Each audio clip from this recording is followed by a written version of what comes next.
परमाराध्य सद्गुरु अभिलाष देव जी का एक पद आपके समक्ष प्रस्तुत है। पाया मानुष का तन आज करे ले भजन ना भुलाना, तेरे जीवन का क्या है ठिकाना।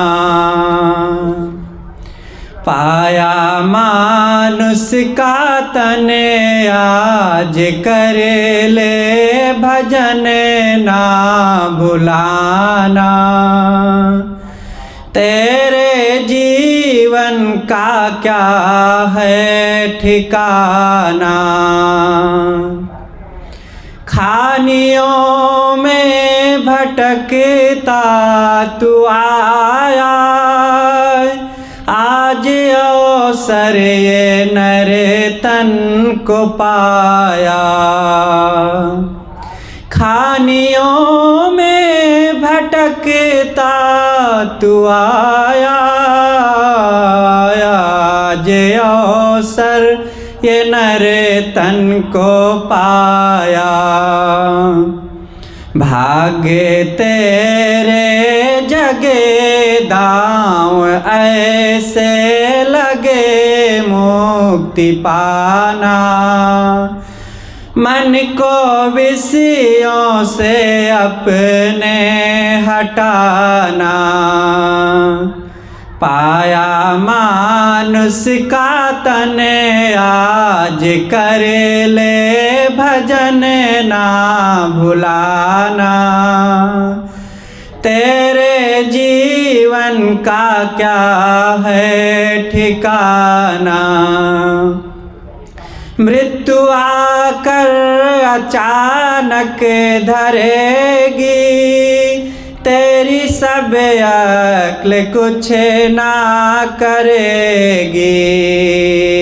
मृत्यु आकर अचानक धरेगी, तेरी सब अक्ल कुछ ना करेगी।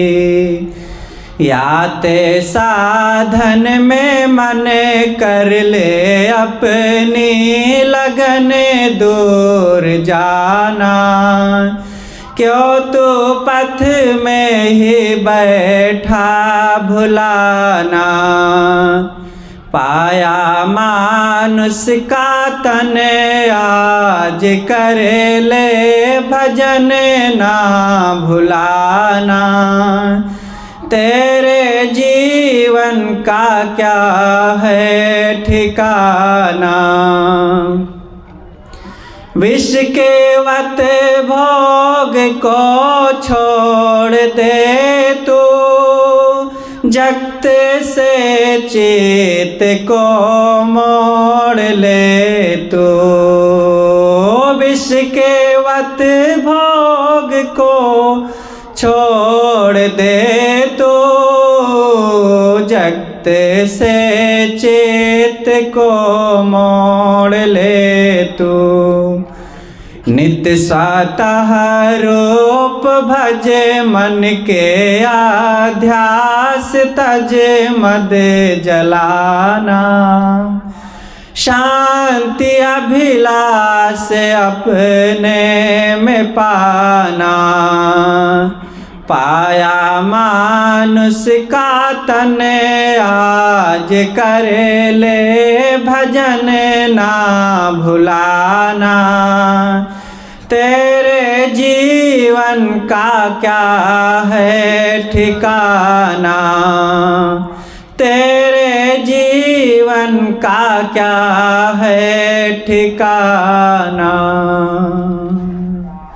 बोलिए सद्गुरु देव की जय। थी पड़ी पड़ी जगनुआ पंडित भयान को, ढाई आखर प्रेम का पढ़े सुपंडित हो। यह पद काफी प्रसिद्ध है। सदगुरु कबीर साहब कहते हैं कि संसार के मनुष्य जो है पोथी किताब तो पढ़ता है, रामायण, कुरान, शास्त्र, वेद, जितनी भी धार्मिक पुस्तकें हैं सबका अध्ययन तो करता है, लेकिन एक मनुष्य दूसरे मनुष्य से घृणा भी करता है। एक मनुष्य दूसरे मनुष्य से झूठी जात पात संप्रदाय, ये जो समाज में फैला हुआ है, वर्तमान में जो समाज में जात पात धर्म मजहब ये सब जो फैला हुआ है, ये किसी खास व्यक्तियों ने अपने स्वार्थ के लिए इसको बनाया है। और आज भी बड़े बड़े आचार्य लोग जो हैं, बड़े बड़े गद्दी पर बैठ के यह कहता है, इस तरह का प्रवचन करता है कि वर्ण व्यवस्था को बनाए रखना ही सनातन धर्म का कर्तव्य बनता है। हमने सुना है अभी 2 महीने पूर्व पटना के गांधी मैदान में अयोध्या के एक प्रसिद्ध महात्मा वहां बोल रहे थे रामायण के प्रवचन में कि वर्ण व्यवस्था को बनाए रखना ही समाज में सनातन धर्म का एक कर्तव्य बनता है। हमने तो नहीं कुछ बोला। वर्ण व्यवस्था बिल्कुल झूठा है। कबीर ने कहा है, पेट न काहू वेद पराया, सुन्नत कराए त्रुप नहीं आया, नारी मोचित गर्भ प्रसूति, सांग धरो बहुते करतूती, तैया हम तुम एके लहू, तैया प्राण व्यापे मोहू, एके जनी जना संसारा, कौन ज्ञान से भयु निनारा, भव बालक भगद्वारे आया, भग भोगी के पुरुष कहाया। साहब कहते हैं कि जब हिंदू मुसलमान सभी मां के गर्भ में थे तो एक था, एक मनुष्य जाति का लोग था। लेकिन जब वह बाहर आया तो कोई सुन्नत करा लिया, कोई टीक रख लिया, कोई जनेऊ पहन लिया, किसी को माने कुछ कह दिया, किसी को कुछ कह दिया। और आज भी समाज इन जाति व्यवस्थाओं से प्रीत है। आज भी एक हिंदू मुसलमान का राइट आज भी होता है। अभी अभी दुर्गा मेला में कई जगह गोलियां चल गई और लोग मारे गए। ये क्या है? साहब का जो एक पद है, पोथी पढ़ी पढ़ी जग मुआ, कुरान पढ़ा, वेद पढ़ा, शास्त्र पढ़ा, सभी किताबों को पढ़ा, पंडित बयानी, ढाई आखर प्रेम का परिस्पंदित। मनुष्यों के बीच प्रेम होना चाहिए। मंदिर मस्जिद जो आज समाज में बना रखा है, यही तो झगड़ा लगाता है, द्वेष का भावना फैला रहा है। सदगुरु कबीर कहते हैं, मंदिर तोड़ो मस्जिद तोड़ो, ये सब तो झूठा है, पर दिल किसी का ना तोड़ो, ये घर खास ईश्वर अल्लाह का है। लोग एक दूसरे पर गोलियां चलाता है। जात पात में इस समाज को बांट के एक दूसरे से घृणा करता है और वो यह कहता है कि ये शास्त्रों में लिखा है।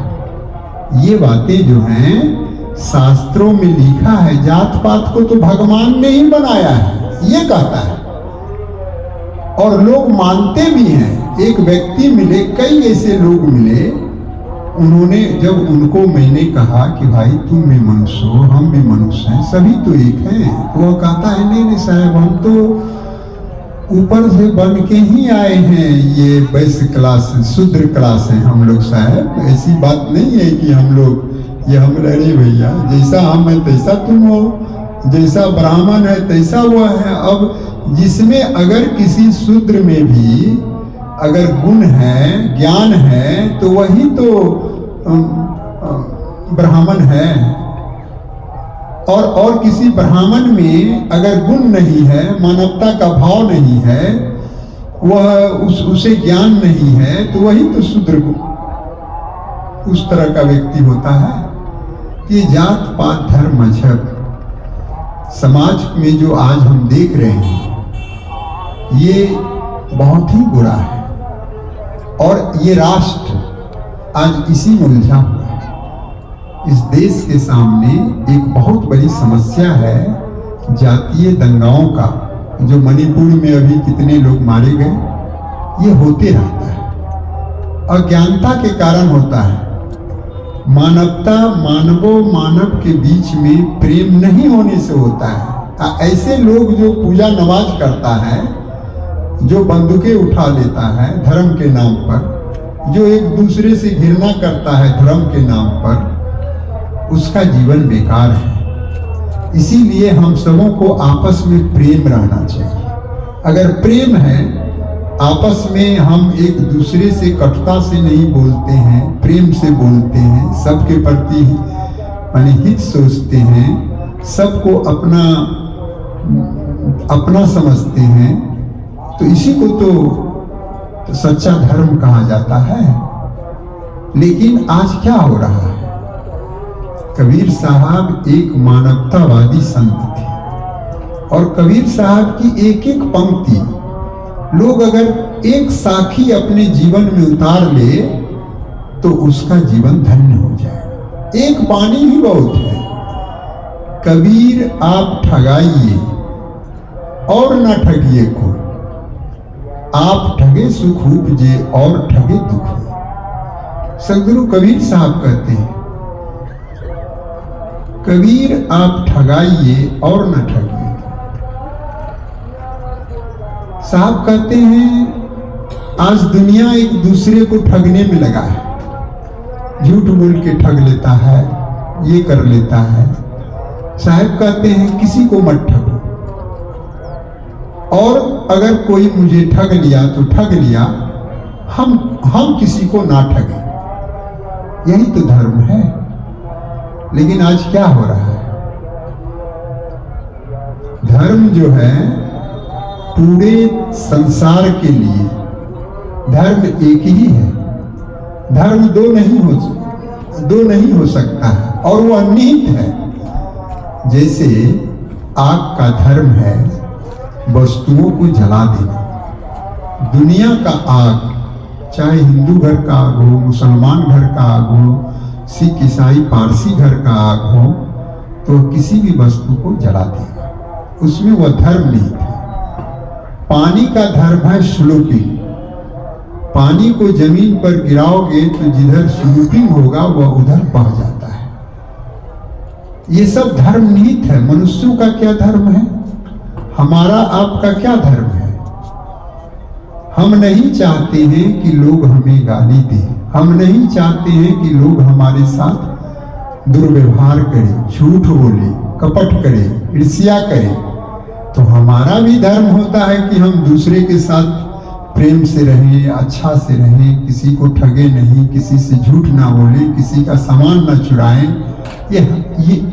यही तो धर्म है। धर्म क्या है? लेकिन संसार आज धर्म के नाम पर एक दूसरे से घृणा करता है, एक दूसरे को ऊंच नीच का भाव डाल के एक दूसरे को माने नीचा जो है सुबह माने गिराता है। तुम शूद्र है, हम ब्राह्मण हैं, हम क्षत्रिय हैं, हम ग्वाला हैं, हम हिंदू हैं, हम मुसलमान हैं। आज बड़ी बड़ी झगड़ा, बहुत सारे लोग मारे जाते हैं। और जिसको जैसा गुरु मिलता है इंसान वैसा ही हो जाता है। जिसको जैसा गुरु मिलता है। रातें हम देखे कि भर रात राम राम राम राम सीताराम सीताराम सीताराम जप रहा है। भर रात सोए थे, भर रात आवाज आई। उसको ऐसा गुरु मिला सीताराम सीताराम सीताराम सीताराम। जिस समय सोने का समय है उस समय भी सीताराम सीताराम कह रहा है। इससे क्या मिलेगा? राम राम कहने से अगर दशरथ जी का पुत्र मिल जाएगा तो गुरु गुरु कहने से ये मन मीठा हो जाएगा। पानी पानी कहने से प्यास बुझ जाएगी, तो पानी कोई मत पियो। भोजन भोजन कहने से भूख माने मिट जाएगी, तो भोजन मत करो। भोजन भोजन भोजन भोजन कह लो, पेट भर जाएगा। सीताराम से भर रात हम सोए थे तो काफी दिक्कत हुई। हमको फील हुआ कि ये सीताराम भर रात है। तो सोचे कि जिसको जैसा गुरु मिलता है वह इंसान वैसा ही हो जाता है। हिंसक गुरु मिलता है तो वह इंसान हिंसक हो जाता है। आज समाज में है, किसी को कुर्बानी ही प्यारी है तो वह जो है सो एक दूसरे को हिंसा करता है, उसका दिल दिमाग वैसा ही हो जाता है। तो इसीलिए सदगुरु कबीर साहब की एक पंक्ति अगर आप जीवन में उतार लेते हैं तो आपका जीवन धन्य हो जाएगा। पोथी पढ़ी पढ़ी जग मुआ, पंडित भयानक को, ढाई आखर प्रेम का। प्रेम शब्द जो है 2.5 आखर से बना है। प्रेम प आधा र अब म है, 2.5 आखर का है। पति पत्नी में प्रेम, बेटा बेटी में प्रेम, भाई बहन में प्रेम, समाज में प्रेम, पड़ोसी में प्रेम, सबके बीच प्रेम।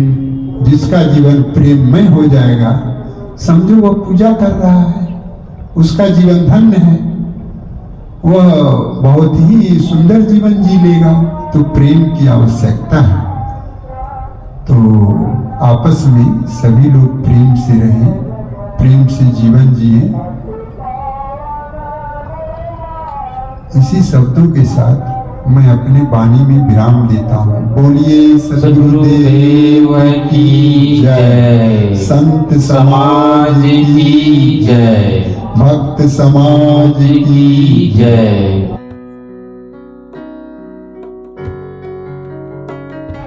मंचासीन मुद्र मंगल संत समाज, उपस्थित छोटा बंधु माता बहनों, मेरे लिए निर्देश आप सबके सेवा में मैं कुछ मिनट प्रस्तुत हो रहा हूँ। हमारा यहाँ आने का उद्देश्य क्या है? वैसे तो इस अवसर को कुंभ मेला के नाम से सभी पुकार रहे हैं। कुंभ मेला आए हैं क्योंकि सभी कर्मों का कुछ उद्देश्य होता है। अब यहाँ में आए हैं इस प्रयागराज में कुंभ मेला में। इसका उद्देश्य क्या है? इसका उद्देश्य है, पहले हम ये समझ लें, कुंभ मेला, कुंभ कहते हैं, वैसे तो घड़ा को कहते हैं, लेकिन उस घड़ा की बात नहीं है जो कुम्हार बनाता है। एक और घड़ा है जिसे हम शरीर कहते हैं, देह कहते हैं, काया कहते हैं। तो ये शरीर को ही त्यागने की युक्ति जानने के लिए आए यहाँ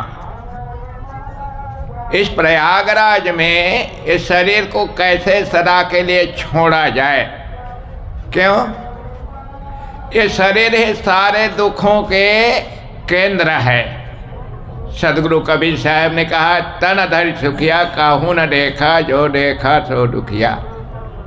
शरीर धारण करके किसी को सुखी नहीं देखा जा रहा है, तो इसमें कौन सी बात छिपी है? आगे शरीर धारण करना ना पड़े। और यह काम कैसे होगा? तो सदगुरु कबीर साहेब हमें सुंदर सीख दे रहे हैं, रास्ता बता रहे हैं, मार्गदर्शन दे रहे हैं। पहले जान स्वरूप को, पाछे बंधन चिन्ह, दोनों की परिचय भई तबही मुक्ति लखिलीन। सदगुरु कबीर साहब कहते हैं, पहले अपने स्वरूप को जानो। फिर दूसरी बात में कहते हैं पाछे बंधन चिन्ह, बंधन को समझो, हम किस में बंधे हैं, क्या क्या बंधन है हमारे जीवन में, इनको समझें। अब दोनों को ठीक से समझ लेंगे तो बंधन से मुक्त होने में कोई अड़चन नहीं, कोई कठिनाई नहीं। और यही काम करने के लिए आए हैं। यहाँ घूम घूम करके देखने मात्र के लिए नहीं आए। तो दो बात को जानने के लिए साहब ने कहा, पहले अपने आप को जानो। वैसे तो तुम्हारा स्वरूप स्व माने अपना, रूप माने पदार्थ। कौन से पदार्थ हमारे हैं इनको जानना है। इस अखिल ब्रह्मांड में 5 ही पदार्थ हैं, वस्तु हैं, द्रव्य हैं। और द्रव्य का ही रूप होता है। द्रव्य नहीं होगा तो रूप बनेगा ही नहीं। रूप का साक्षात्कार नहीं होगा, चाहे उसे हम कुछ भी नाम से पुकार ले। तो 5 द्रव्य में 4 जड़ तत्व हैं, हवा, पानी, आगी, मिट्टी। और 5वां द्रव्य है जीवात्मा। ये 5 में कौन अपने हैं? तो हवा, पानी, अग्नि, मिट्टी तो हमारे हो ही नहीं सकते, क्योंकि इस पर हमारी स्वस्थता नहीं। जड़ में हमारे स्वस्थता नहीं, हम अपने अनुसार से जड़ पदार्थ को अपने अनुकूल नहीं बना रख सकते। तो इसमें हमारे हैं मात्र चेतन जीवात्मा। और चेतन जीवात्मा कौन है? हम आप, जो मैं कहने वाला, जो शरीर के अंदर वर्तमान में निवास किया हुआ है। अपना परिचय देते समय वह मैं शब्द का प्रयोग करके अपना परिचय देता है। वह मैं कहने वाला कौन है? वही जीव है, वही चेतन आत्मा है। और इस बात को यदि हम ठीक से जान लें तो मुक्त होने में कोई कठिनाई नहीं। हम जीव हैं, शरीर हमारा साधन है। शरीर से हमेशा अच्छा कर्म करें, शरीर से परोपकार का काम करें। शरीर हमारा साधन है, शरीर के माध्यम से ही हम सब कर्म करें। शरीर ही हमारे कर्मों का मूल साधन है। इसलिए शरीर का प्रयोग हमेशा अच्छा करना चाहिए। प्राणी मात्र के प्रति हमारे अंदर में प्रेम होना चाहिए, प्यार होना चाहिए, समता का भाव होना चाहिए। हमारे अंदर में कोई प्रकार का मनोविकार नहीं होना चाहिए किसी प्राणी के प्रति। ये ध्यान रखें, यही बात को जानने के लिए आए हैं। तो पहले जान स्वरूप को, पाछे बंधन चिन्ह। हम बंधन को भी नहीं समझे, हम किस में बंधे हैं। अगर किसी से कहा जाए तुम बंधन में हो, तो कहेगा मैं कहाँ बंधन में हूँ? मेरे कमर में रस्सी नहीं, कलाई में रस्सी नहीं, पैर में रस्सी नहीं, गला में रस्सी नहीं, मैं कहाँ बंधा हूँ? लेकिन बंधन नहीं दिखाई दे रहा।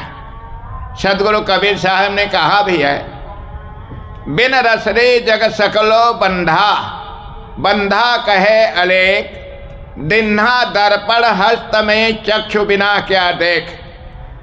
सदगुरु कहते हैं लोगों को अपना बंधन नहीं दिखाई दे रहा है। क्यों नहीं दिखाई दे रहा है? तो एक सुंदर उदाहरण देते हैं। एक आदमी के हाथ में दर्पण दे दिया गया और उस आदमी से कहा गया कि भाई आप अपना चेहरा दर्पण में देखो। तो वह आदमी कहता है, अरे भाई मैं तो अपना चेहरा नहीं देख पा रहा हूँ। क्यों नहीं देख पा रहा है? अरे अंधा है, अंधा, दोनों नेत्र से अंधा है। तो हाथ में दर्पण होते हुए भी चेहरा कैसे देख पाएगा? देखने का साधन तो ये नेत्र ही है। इसी प्रकार से हमारा तो 2 नेत्र बाहर है और 2 नेत्र अंदर भी है। सदगुरु कबीर साहब ने कहा बाहर की दो गई, हिव की गई हिराय, कहें कभी जाके चारे गई ताको का उपाय। हम चारों नेत्रों से अंधे हैं, इसलिए बंधन नहीं दिखाई दे रहा।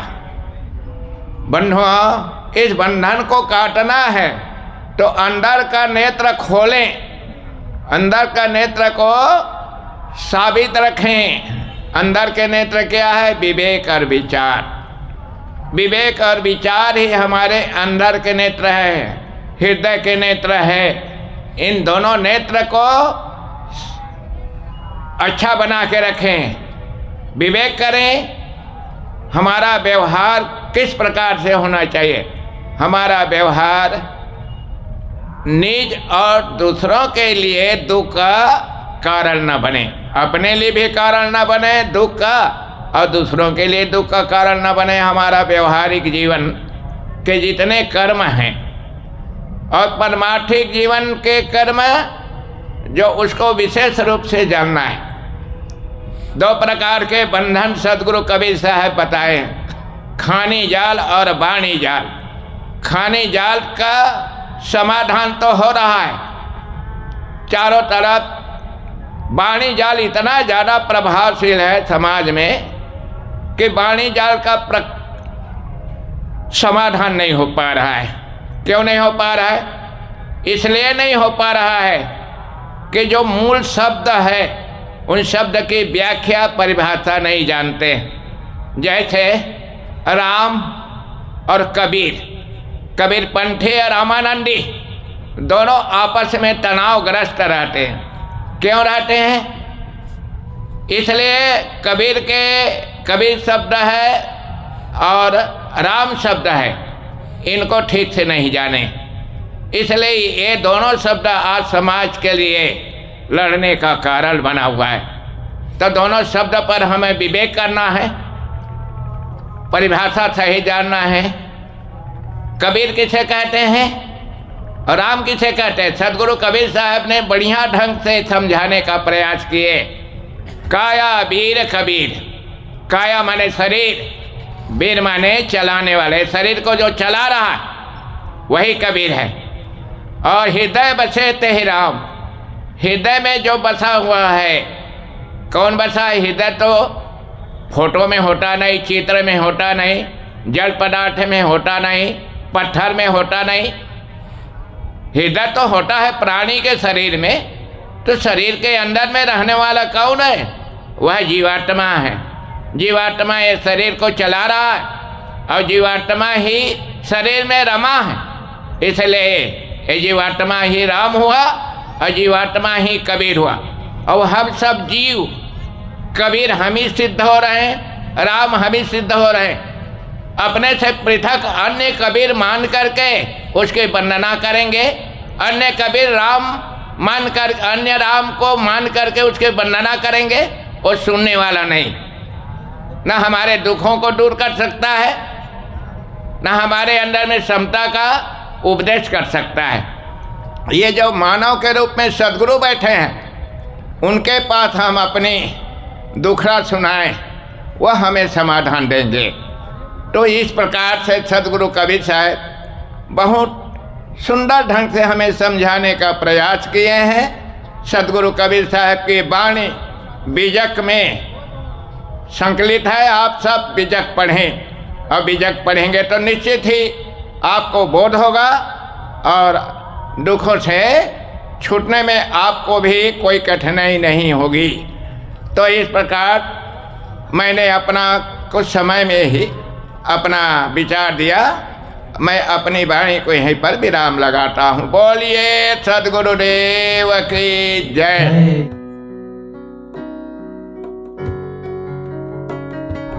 प्रेम से बोलिए सदगुरु कबीर साहेब की जय। परम पूज्य गुरुदेव जी, अर्चनी वंदनी संत समाज,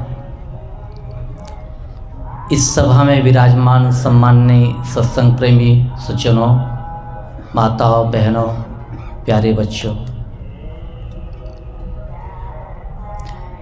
जीवन में सत्संग का बड़ा मूल्य होता है, क्योंकि सत्संग में हम बातों को ठीक ठीक समझते हैं, और जब बात ठीक ढंग से समझ में आ जाती है तो जीवन जीने में आसानी होती है। बहुत बार ऐसा देखा जाता है, आदमी जल्दीबाजी में जीवन जीता है और जहाँ पर लाभ उसे प्राप्त होना चाहिए तो लाभ प्राप्त नहीं होता है, बल्कि हानि होती है। जब तक हमें अच्छे संतों की संगत नहीं मिलती है, समझदार लोग जीवन में नहीं आते हैं, तब तक बात समझ में नहीं आती है।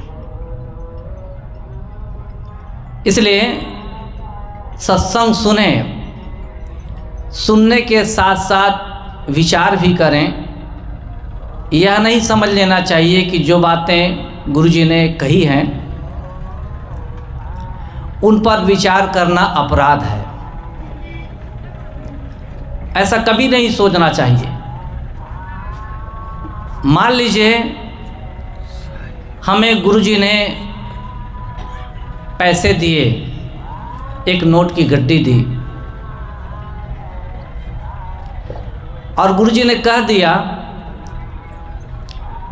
ये 1000 रुपया है।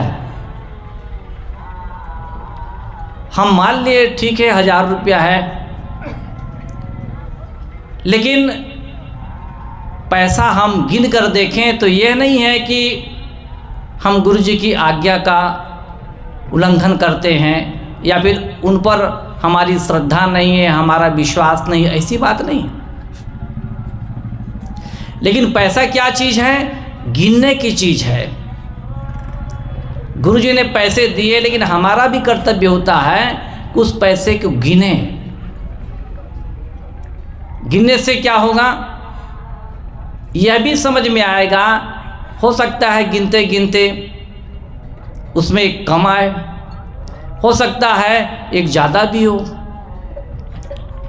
तो इस बात की हमको क्या है, भली प्रकार से या ना कहना चाहिए कि ज्ञान हो जाएगा। इसी प्रकार से हमारे जीवन में हम जो कुछ भी जानते हैं, जो कुछ भी सीखते हैं और समझते हैं, उन पर विचार करना चाहिए। समझ में न आए तो पूछना चाहिए। सदगुरु कबीर ने कहा है, बड़े गए बड़ा पने रोम रोम अहंकार, सदगुरु के परिचय बिना चारों वर्ण चमार। एक व्यक्ति है जो ये सोचता है कि भाई हम तो नीच जाति के हैं, उच्च जाति जहाँ पर हैं, जहाँ पर वे लोग बैठे हैं वहाँ पर हम कुर्सी पर बैठने के अधिकारी नहीं हैं, उनके बराबरी में बैठने के अधिकारी नहीं हैं, हम तो नीच हैं, अछूत हैं। ये जो भावना है। और एक दूसरा सोचता है कि भाई मैं तो बहुत उच्च हूँ, भाई उच्च जाति का हूँ। ट्रेन में यात्रा कर रहे थे तो कुछ लोग आए, बैठे हुए लोग भी, तो आपस में चर्चा होने लगी। तो एक ने कहा कि भाई मैं तो ब्राह्मण हूँ, भाई ब्राह्मण जाति का हूँ। बड़े गर्व से कह रहा है मैं ब्राह्मण जाति का हूँ। यदि वही आदमी नीच होता तब, चमार होता तब बताता बड़े गर्व से कि मैं चमार हूं, नहीं बताता वो। तो जहां पर ऊंच और नीच की बात है, जो आदमी जो अपने को उच्च कहता है, उच्च कुल का समझता है, ब्राह्मण कहता है, जो आदमी अपने को क्षत्रिय कहता है, जो अपने आदमी वैश्य कहता है, कोई आदमी अपने को चमार कहता है, नीच कहता है। देखिए उनके शरीर में क्या लगा है। जो आदमी अपने आप को उच्च कहता है, ब्राह्मण कहता है, उसके शरीर में भी चाम है, हड्डी है, मल है, मूत्र है। जो अपने आप को क्षत्रिय कहता है, उसके शरीर में भी देखें तो वही हाल है। वैश्य है तो उनके शरीर के भी वही हाल है। जिसको हम नीच कहते हैं, उसके शरीर के भी वही हाल है। कहां पर भिन्नता है? कहीं भिन्नता नहीं है। मेरे जैसा है जिसको मैंने कह दिया कि चमार है, और मैं उच्च हूं, ब्राह्मण हूं। देखिए मैं उसको, मेरे अपने जैसे भाई को अछूत मानता हूं, और मैं उच्च हो गया। सदगुरु कहते हैं, बड़े गए बड़ा पने रोम रोम हंकार। ऐसे जो अपने आप को बड़ा मानता है, लोग अपने आप को बहुत बड़े ऊंची दृष्टि से देखते हैं कि हम तो उच्च हैं भाई, समाज में हमारी वरीयता है, हम श्रेष्ठ हैं। ऐसे लोग अपने बड़प्पन में ही मर गए। रोम रोम अहंकार, उनके तो रोम रोम में अहंकार है कि भाई हम जगत पूज्य हैं, हम ऊंची जाति के हैं। सदगुरु कहते हैं, सदगुरु के परिचय बिना चारों वर्ण क्षमार। सदगुरु जो हमें ये ज्ञान देता है कि दुनिया में सभी व्यक्ति जो हैं एक समान है, न कोई ऊंचा है न कोई नीचा है, सब बराबर हैं। मैंने कहा ना, जो ऊंचा है अपने को बताता है, वो बता दे कि तुम्हारे शरीर में क्या है, चाम है कि नहीं। चाम धारण करके घूम रहे हैं और चमार कहलाने से अपने को मानते हैं कि हम भाई अपमानित हो जाएंगे।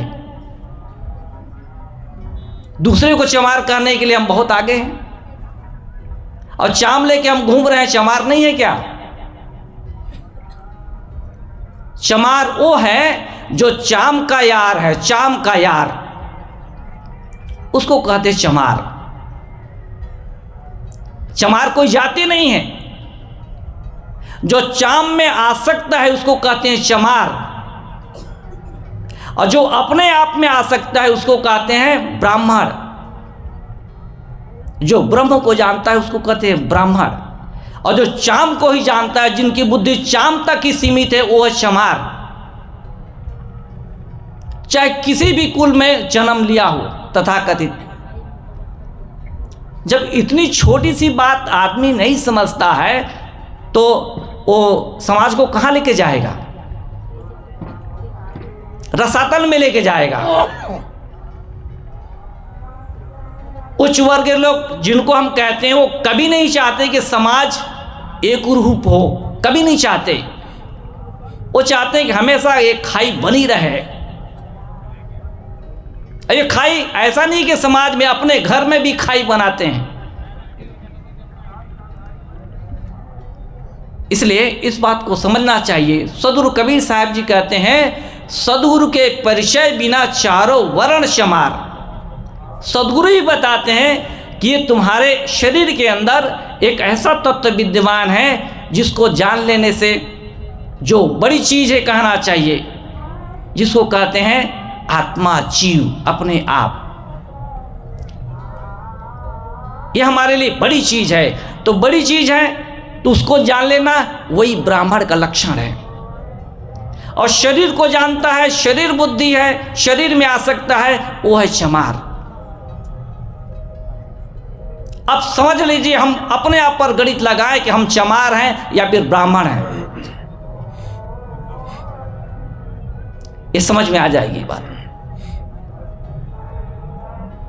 इसलिए सदगुरु कबीर का ज्ञान, या फिर ऐसे जो पारख निष्ठ जो संत जन हैं, उनका ज्ञान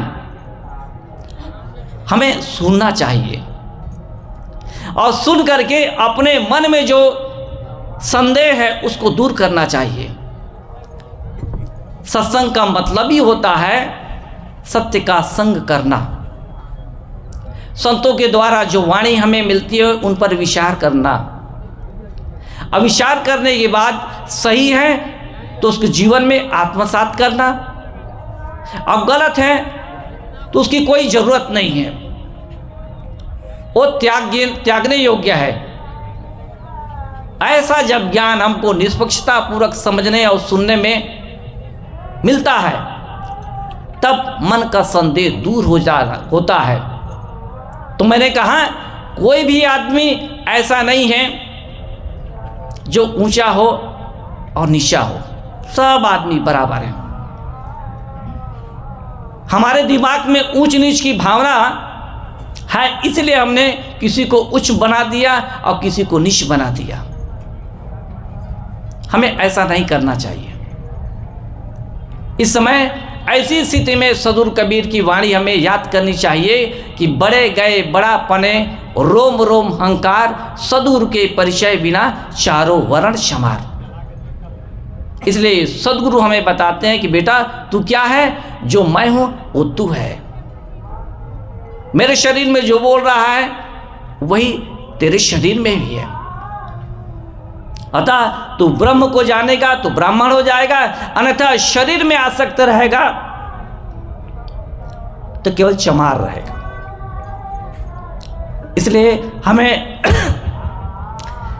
शरीर की जो आसक्ति है उसको दूर करके अपने आत्मा में आसक्त होने की आवश्यकता है। जिस प्रकार से शरीर में आसक्त होकर, चाम में आसक्त होकर जो आदमी चाम का यार बनता है वो चमार होता है, उसी प्रकार से ब्रह्म का जो यार बनता है, अपनी आत्मा का जो यार बनता है, अपनी आत्मा का जो प्रेमी बनता है, उसको कहते हैं ब्राह्मण।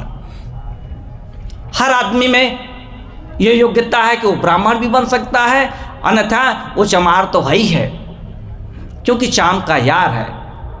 इसलिए इस वेद को समझना चाहिए और समझ करके हमको अपने आप को उठाते हुए ब्राह्मणत्व की ओर जाने की आवश्यकता है।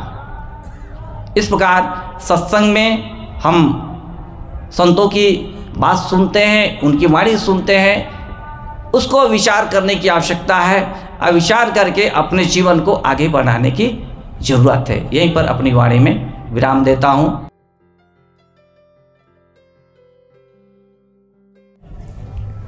काफ़ी देर से हमारे संतों के द्वारा भजन और उनके विचारों से आप लोग लाभ ले रहे थे। मैं भी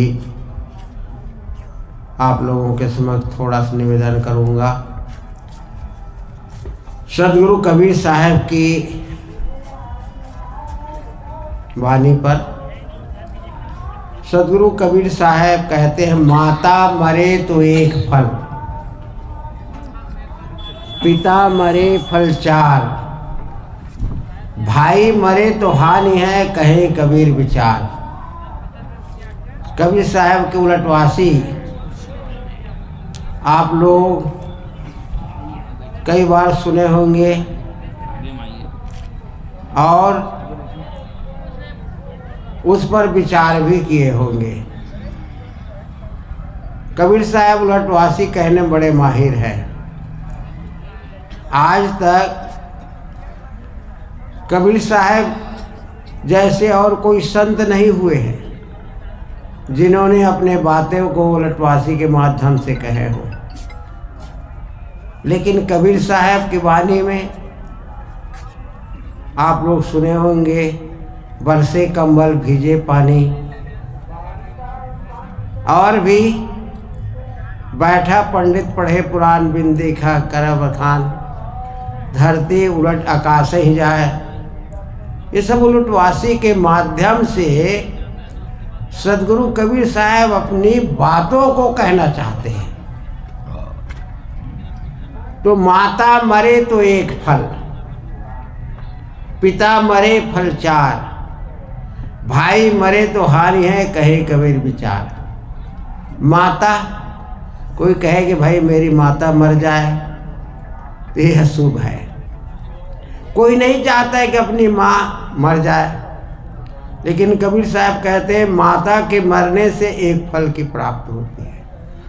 वो माता क्या है? ममता। जिनके हृदय से ममता निकल गई और निर्मोहता आ गई, ममता ही तो बांधती है। इसलिए ममता मोह का परित्याग करना चाहिए। सत्संग का मतलब क्या होता है? जहाँ जहाँ पर हमारा मन अशक्त है उनसे दूर रहना, उससे अपने मन को हटाना। ममता ही जीव को बांधती है। इसलिए साहब कहते हैं ये ममता रूपी जो माँ है, माता है, इसका मर जाना ही अच्छा है। जिससे हम लोग जन्म लेते हैं वो माता की तो अपार कृपा है, जो बच्चों पर दया करके और छोटे से बड़े करते हैं, पालन पोषण करते हैं। वो माता की यहाँ बात नहीं है। ये है ममता रूपी माँ। जहाँ पर ममता होगी वहाँ पर आपको कष्ट होगा, जहाँ मोह होगा वहाँ पर कष्ट होगा। इसलिए निर्मोहता की जरूरत है। तो जहाँ जहाँ पर हमारा मन आसक्त होगा वहाँ पर हमें कष्ट मिलेगा। इसलिए इसको सत्संग के माध्यम से, विचार के माध्यम से, सत्संग ज्ञान के माध्यम से उसको दूर करने का प्रयास करना चाहिए। पिता मरे फल चार। और पिता कौन है? ये अहंकार रूपी पिता। ये अहंकार रूपी पिता अगर मर गया तो चार फल की प्राप्त होगी।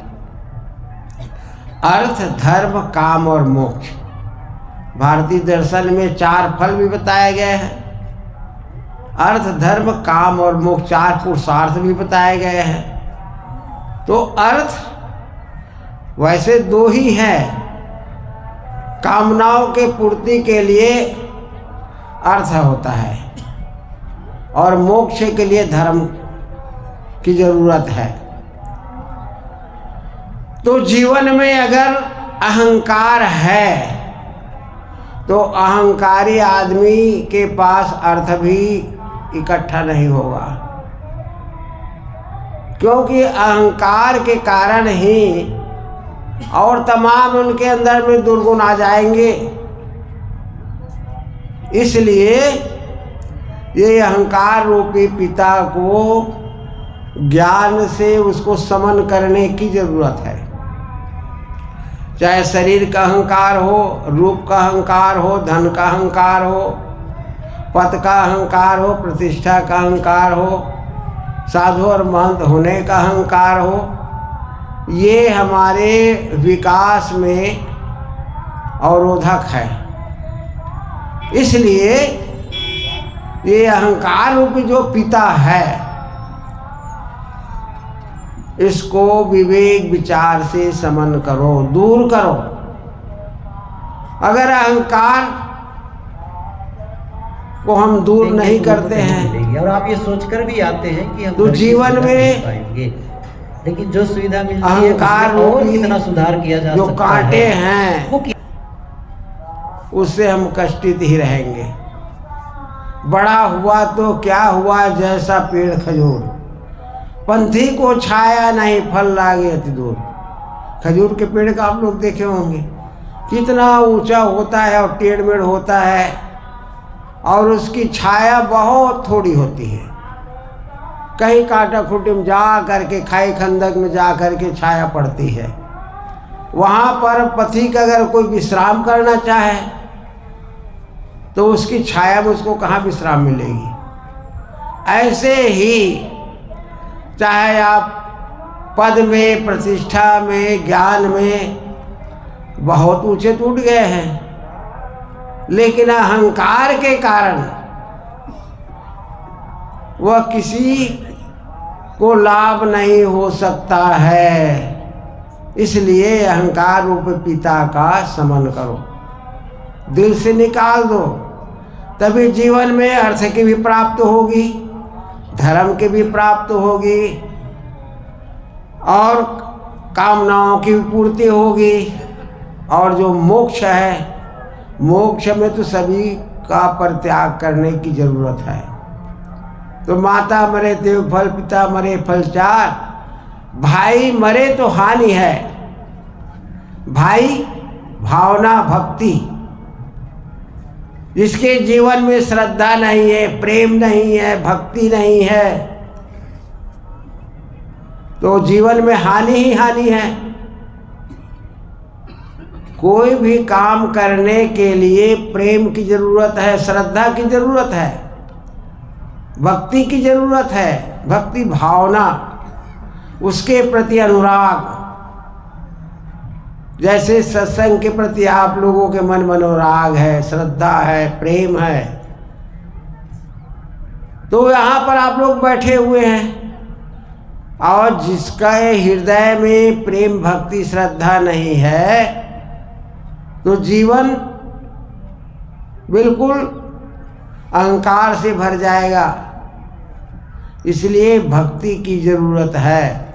और जिन जिन लोगों ने भक्ति किया, प्रेम किया संतों के प्रति, सत्संग के प्रति, धर्म के प्रति, मोक्ष के प्रति, ज्ञान के प्रति, तो उसके जीवन में कुछ और ही आनंद आ गया। बड़े बड़े लोगों ने भक्ति किए और भक्ति के पद पर प्रतिष्ठित होकर के आज उच्च दशा को प्राप्त किए। मीरा राजघराने की लड़की थी, बहू थी। उन्होंने भक्ति किया और जो नीच कुल में कहे जाने वाले संत रैदास को उन्होंने गुरु बनाया। शास्त्रों में बहुत प्रमाण है। इसलिए हमारे जीवन में भक्ति की जरूरत है, प्रेम की जरूरत है, श्रद्धा की जरूरत है। तो भाई मरे से हानि है, कहीं कबीर विचार। सदगुरु कबीर साहब कहते हैं विचार करके देखा जाए जीवन में, तो किस लिए हम लोग मानव जीवन के शरीर पाए हैं। अनंत काल के समय में अनंत काल तक ये दुख भोगता आ रहा है। पुनर्जन्म पुनर्मरणम पुनर्जन्य जठरे शयनम। बार बार जन्म लेना, बार बार मरना, बार बार असहाय दुख उठाना, ये चक्र से छूटना है। तो जीवन में एक आधार की जरूरत है।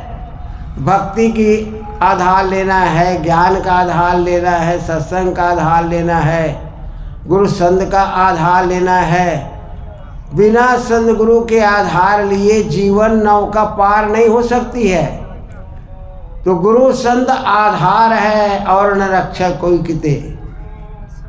गुरु संत ही के एक आधार है। उन्होंने जीवन जिया है, रास्ता को साफ किया है और उस रास्ता पर चलने के लिए हमें एक राय बताते हैं, एक मार्ग दिखाते हैं।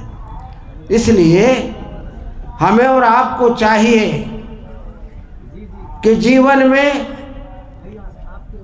गुरु संत का आधार, सत्य का आधार, भक्ति का आधार, जीवन में निष्कामता आ जाए, निर्मोहता आ जाए, फिर जीवन में क्या पूछना है, आनंद ही आनंद है।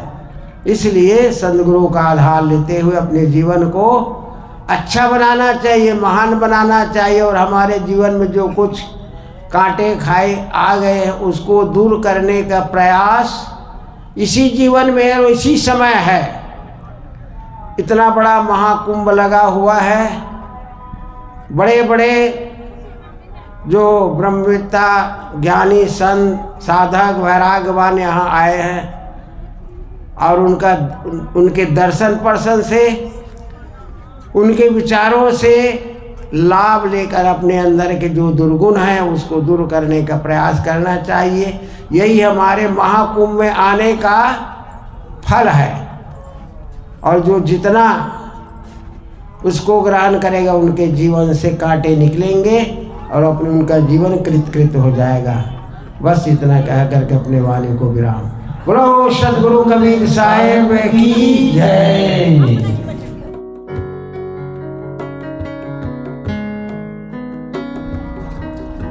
जब कोई वक्ता कुछ कहने लगे, बड़े ध्यान से गौर से सुनना चाहिए, सावधान होकर। महाराज रामचंद्र जी जब शिवरी के पास गए, शिवरी को कुछ उपदेश करना चाहे तो उन्होंने कहा, नवधा भक्त कहाँ तो ही पाही। अब उन्होंने कहा, मैं नवधा भक्त तेरे पास कहने जा रहा हूँ। फिर श्रोता का कर्तव्य क्या होता है, बतलाते हैं कि सावधान, पहले सावधान हो जाओ, इसके बाद सुन धर्म मन माही। सुनो, सावधान हो जाओ, फिर सुनो और मन में धारण करो। अगर सावधान नहीं हुए तो कोई लाभ नहीं हो पाएगा। जैसे कि पानी की मूसलाधार वर्षा हो रही है, खूब तेजी से पानी बरस रहा है, वहाँ पर कुछ घड़े रखे हुए हैं, कुछ घड़े तो औंधे पड़े और कुछ घड़ों के पेंदा में छेदा है, कुछ घड़े ऐसे हैं जिसमें कंकड़ और पत्थर भरा हुआ है, कुछ घड़े ऐसे हैं जो ठीक ठाक हैं और उनका मुख सीधा ऊपर की तरफ है। तो जब पानी की वर्षा होगी तो कौन सा घड़ा पानी ग्रहण कर सकता है? उदाहरण को समझो जरा। जो घड़ा औंधा पड़ा हुआ है उसमें एक बूंद पानी भी नहीं जा सकता है, वो खाली खाली रहेगा। और जो घड़ा के पेंदा में छेदा है उसमें जो पानी जाएगा वो सब चूह जाएगा, उसमें भी पानी ठहर नहीं सकता। और जिस घड़े के अंदर कंकड़ पत्थर या भरा है फुल है घड़ा, तो उसमें भी पानी नहीं जा सकता। लेकिन जो चौथा घड़ा है उस ठीक ठाक है और उसका मुख ऊपर की तरफ है तो पानी से लबालब बढ़ जाएगा। ये संत महात्मा अपना अर्जित ज्ञान, जो साधना जन्य ज्ञान है, वो आप लोगों के बीच में वर्षा कर रहे हैं, ज्ञान की वर्षा कर रहे हैं। अब यहाँ पर श्रोता लोग बैठे सुन रहे हैं, जिनका लक्ष्य कहीं अलग होगा, कहीं वहाँ त्रिवेणी में स्नान करने का होगा या घर में होगा, कहीं भी होगा। आप बैठे तो यहाँ पर हैं सभा में, लेकिन आपका लक्ष्य रूपी घड़ा वहीं घर में या कहीं अन्यत्र है। कोई भी ज्ञान की बात का लाभ नहीं हो सकता है। अगर आप बैठे तो हैं, एक कान से सुनते हैं, एक कान से निकलते चले जा रहे हैं, निकलता चला जा रहा है, वो भी आप रोक नहीं पाते, उससे आप सुन करके बेकार भी हो जाता है। अगर आप यहाँ पर आए हैं सत्संग में, आप कहें भाई हम तो संत मत के हैं, हम इस्लामी मत के, हम ईसाई मत के, हम निरंकारी हैं, हमारे गुरु अमुक हैं, ये तो कबीरपंथी कुछ नहीं मानते। खैर शिष्टाचार बस आप तो यहाँ आ गए, लेकिन आपके अंदर में बिल्कुल फूल भरा हुआ है, एक भी बात का लाभ नहीं ले सकते। श्रद्धावान लभते ज्ञानम, श्रद्धावान व्यक्ति ज्ञान का लाभ प्राप्त करता है। लेकिन आप जो है अंदर में कुछ भर रखे हो, चाहे कितना विवेकी तत्वज्ञानी सदगुरु हो, लेकिन उनकी एक बात भी आपको असर नहीं कर सकती, क्योंकि अंदर भरा हुआ है। जो जिज्ञासा भाव लेकर के और सत्संग में आया है, बड़े भावपूर्वक सुनता है। जो बात मुख से निकल गई फिर लौट निकल के आएगी नहीं, एक एक बात को ठीक से पकड़ता जाता है, उसके जीवन में बहुत बड़ा लाभ होता है।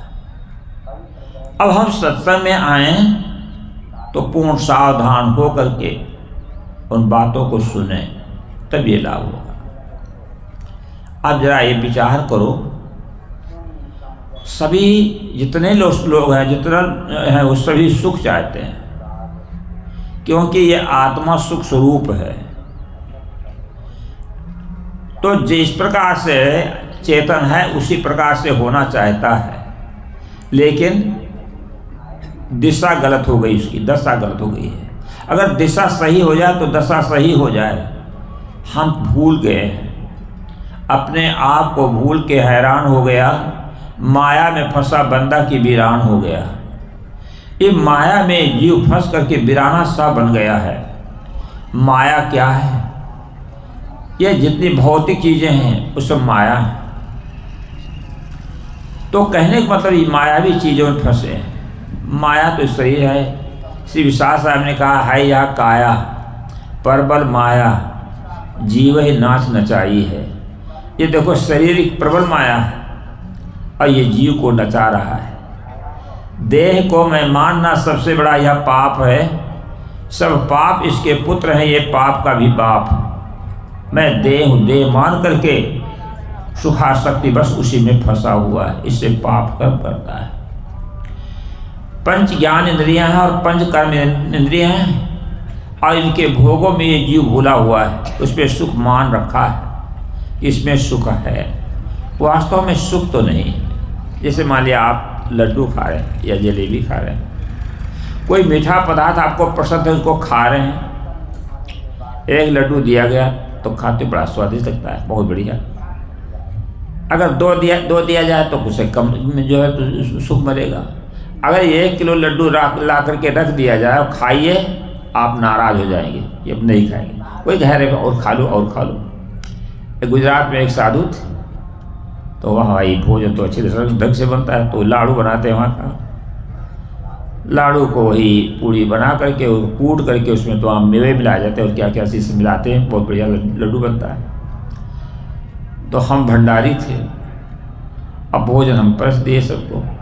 तो घर के जो माताएं जब बाद में कुछ लोग खाने बैठते तो आ जाते थे सेवा करने के लिए, एक लाडू हमारी तरफ से, एक लाडू हमारी तरफ से। एक महात्मा के तारीफ डाल दिया, बहुत जोर से गुस्सा है वो। अब इतना बढ़िया स्वादिष्ट पदार्थ, लेकिन उस पर गुस्सा गए। तो ज़्यादा अगर किसी को खिलाते हो तो उस पर सुख आपको नहीं मिल सकता है। देखने में सुख, सुनने में सुख, खाने में सुख, सूंघने में सुख, स्पर्श करने में सुख क्षणिक है। इससे आपकी तृप्ति कभी नहीं हो सकती। और ये सुखों को हम भोग रहे हैं, शरीर को खूब सुंदर बना रहे हैं कि हमारा शरीर खूब सुंदर हो जाए। वस्त्र और आभूषणों से शरीर को सजाते हैं अपने मन को रिझाने के लिए और दूसरे के मन को रिझाने के लिए। सभी लोगों की होड़ लगी हुई, हम दूसरे को रिझा लें, अपने कब्जे में कर लें। घर में कोई पुरुष होगा, चाहे वैसे साधारण कपड़ा पहन के घूमता होगा, जब बाहर चलेगा तब दर्पण के सामने खड़ा होकर के खुद बालों को संवारेगा, मोछों को संवारेगा, कपड़े को ठीक से देखेगा और खूब तड़क भड़क के साथ बाहर निकल सकता है। नारियों को देखो कितना सजाया जाता है शरीर को, पाउडर लगा लिया जाता है, रंग लगा लिया जाता है और वोट को भी रंग लेते हैं। वोट जैसे खिड़की केवाड़ी आप लोग पेंट करते हैं तो मुख को पेंट कर लेते हैं, क्यों? दूसरों को दिखाने के लिए। वो पेंट अपने को नहीं दिखाई पड़ता, भले दर्पण में देख लें। क्यों? शरीर को सुंदर बनाना चाहिए कि हमारा शरीर आकर्षक लगे। अब आकर्षक लगे तो लोगों को अच्छा लगे तो क्या होगा, उसमें क्या लाभ होगा आपका? सच्चाई छिप नहीं सकती कभी झूठे वसूलों से, वो आ नहीं सकती कभी कागज़ के फूलों से।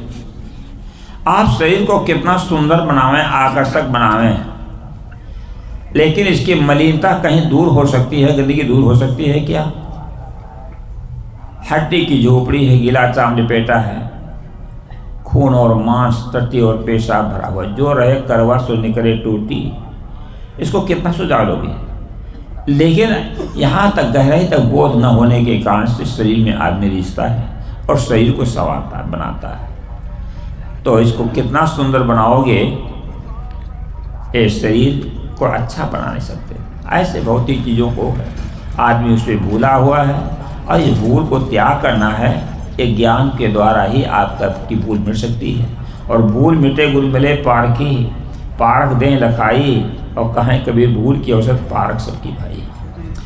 पारख जब हो जाएगा अपने स्वरूप का, जड़ चेतन की परख हो जाएगी तो ये भूल मिट सकती है। देखते हो संत महात्माओं को आकृति में देखने में असुंदर लगते हैं, लेकिन संतों की प्रकृति सुंदर होती है और बेश्या आकृति की सुंदर होती है, लेकिन प्रकृति की असुंदर होती है। कहते चलो बाबा जी का दर्शन करिए हमें, बाबा जी कैसे हैं, देखने में कोई सुंदर लगते हैं, कोई कपड़ा भी उनका ठीक नहीं, बाल देखो कहीं के बड़े हैं, कोई बाल घोटाए हुए हैं, कोई वैसा रंगीन कपड़ा भी नहीं पहनते, लेकिन संत का दर्शन करते हो।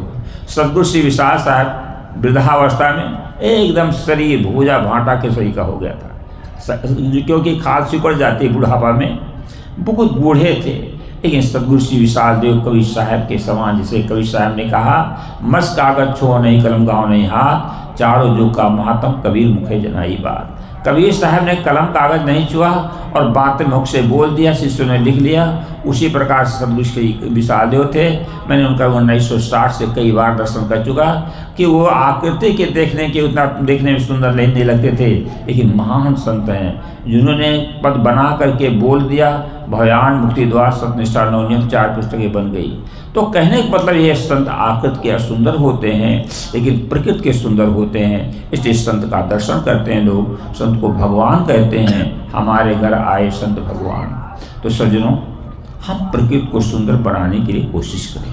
प्रकृति, विकृति और संस्कृति 3 होते हैं। प्रकृति में जो जीता है उसको इंसान कहते हैं, विकृति में जीता उसको शैतान कहते हैं, और संस्कृति में जीता उसको देवता कहते हैं। तो मनुष्य देवता होता है, मनुष्य में ही दानव होते हैं, मनुष्य में मानव भी होते हैं। तो हम प्रकृति में जिएं और माया की आसक्ति को त्याग करें और सत्य को समझें। इन्हीं शब्दों के साथ वाणी में विराम देता हूँ। बोलो सद्गुरुदेव की जय।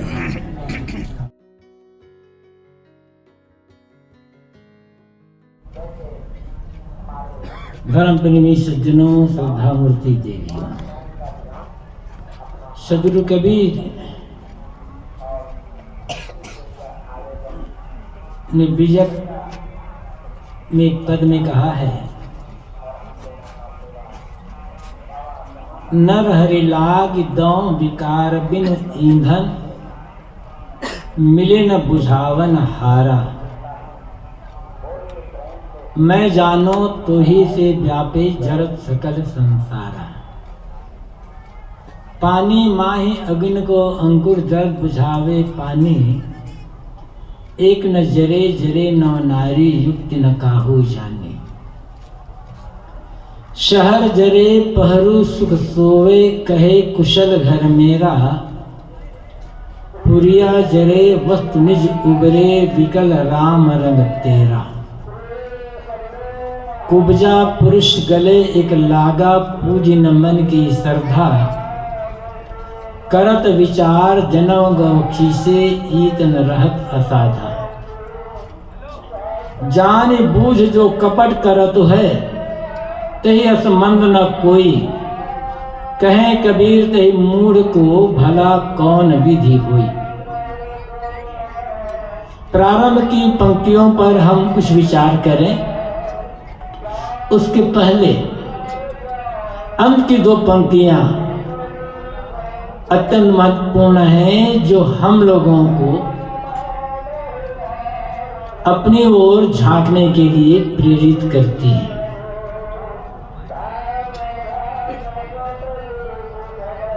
गलती किसी से भी हो सकती है। गलती हो जाना या भूल हो जाना कोई बड़ी बात नहीं है, लेकिन अनजान में गलती होना और जानबूझकर गलती करना, इस दोनों में बड़ा अंतर होता है। सदगुरु कहते हैं, जानबूझ जो कपट करत है, जो जानबूझकर कपट करता है, जानता है कि सच क्या है और गलत क्या है, उतना जानने के बाद भी गलत पर गलत करते चला जा रहा है। साहब कहते हैं, उसके समान मंद बुद्धि दूसरा और कोई आदमी नहीं है। ऐसे आदमी का कल्याण कैसे हो सकता है, कहाँ हो सकता है? अनजान में गलती होती है, उसका सुधार हो सकता है, किंतु जानबूझकर जब गलती की जा रही तब उसको सुधार करना बड़ा मुश्किल होता है। क्या सच है क्या झूठ है हर आदमी जानता है। कमजोरी कहाँ होती है? जो जानता है सच उसका आचरण नहीं कर पाता, जो जानता है गलत उसका त्याग नहीं कर पाता। महाभारत में दुर्योधन से ये कहलवाया गया है, जानामि धर्मम न च मे प्रवृत्ति, जानामि अधर्मम न च मे निवृत्ति। दुर्योधन ने वहां कहा है, मैं धर्म को जानता हूं, क्या करना चाहिए, क्या सच है, पुण्य क्या है, कर्तव्य क्या है, सदाचार सद्गुण क्या है, इसे जानता हूं, लेकिन जानकर इनका आचरण नहीं कर पाता। मैं अधर्म को भी जानता हूं, क्या गलत है, क्या अकर्तव्य है, क्या नहीं करना चाहिए, दुराचार क्या है, दुर्गुण क्या है, ये भी जानता हूं, अच्छी तरह से जानता हूं, किंतु इनका त्याग नहीं कर पाता। तो ऐसे जानने का लाभ क्या हुआ फिर? जो आदमी नहीं जान रहा है उस आदमी को समझाया जा सकता है, और जो जान ही रहा है, जान करके अनजान बन रहा है, उसको समझाना तो बड़ा मुश्किल हो जाता है। गोस्वामी तुलसीदास जी ने कहा है, जान सुनीति कुनीति रत, जागत ही रहे सोए, उपदेश वो जगाई वो तुलसी भलो न होए।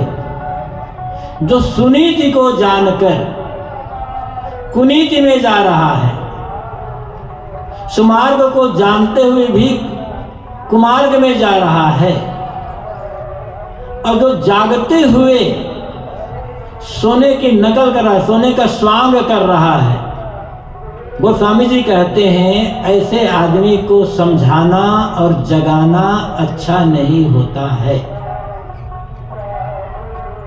जो आदमी सो रहा है, गहरी नींद में सो रहा है, उसे आप पुकारो 1 बार 2 बार 3 बार 4 बार तो जाग जाएगा, क्योंकि वो सो रहा था। जोर से हमला कर तो वो जाग जाएगा। लेकिन जो आदमी जागते हुए भी चादर ओढ़कर सोने का स्वांग कर रहा है, उसके सामने जाकर नगाड़ा भी पीटोगे तो नहीं जागेगा, क्योंकि तो जाग ही रहा है। हम लोग ऐसे ही हैं, जागते हुए भी सोने का स्वांग कर रहे हैं, सोने की नकल कर रहे हैं, अनजान बन रहे हैं। ये हमारी कमजोरी है, और जब तक इस कमजोरी का त्याग नहीं होगा तब तक सुधार नहीं हो सकता है। ऐसे ही आदमी एक अज्ञानी आदमी है, अज्ञानी आदमी को समझाना बड़ा सरल होता है, कठिन है ज्ञानी को समझाना, क्योंकि ज्ञानी को जानने का अहंकार होता है। मैं तो सब कुछ जानता हूं, धन का, जवानी का, पद का, रूप का, बल का अहंकार, उससे ज्यादा अहंकार है ज्ञान का अहंकार। और ज्ञान का अहंकार जितना आदमी भटकाता है उतना किसी का भी अहंकार नहीं भटकाता है। ज्ञान का अहंकार भयंकर अहंकार है।